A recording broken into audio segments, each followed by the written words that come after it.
Wow! Paolo Abilino at Kim Chiu, endorser na ng sasakyan na Kia.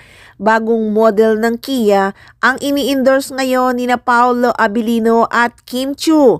Kaya naman sobra-sobra na talaga ang blessing ni Paolo sa pagpasok ng 2024. Wala pang masyadong update sa bagong ini-endorse ni Paolo at Kim. Pero matunog na matunog ang mga balita na kotse ang bagong commercial ni Paolo at Kim Chiu. Dahil napabalita naman talaga kailan lang na may commercial nga na gagawin ang dalawa. At nalaman nga na kotse daw ang bagong commercial nila Paolo Abilino at Kim Chiu. Sa kani-kanila ngang Instagram story ay pareho silang may nakapost na picture at may caption. Caption ni Pao, "Taking a step forward innovation." Kay Kim naman, "On to new things and doing something new every day." Ito kaya ay may kinalaman sa bago nilang ini-endorse. Kaya syempre, excited na rin ang mga fans sa bagong blessing na naman ni Paolo. Kaya abang na abang talaga nila kung anong klaseng commercial ang gagawin ng Kim Pao.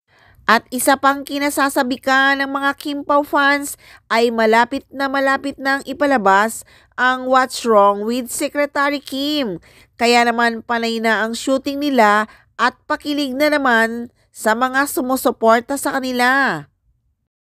May balita pa nga na binigyan daw ni Paolo Abilino ng flowers si Kim Chiu nitong nagdaang Valentine's Day. Natural lang yon, Valentine's Day eh. Marami namang binigyan si Pao ng flowers, hindi lang si Kimi. Ang Valentine's Day naman ay hindi lang para sa mga lovers, kundi pagpapakita ng pagmamahal kahit kanino man.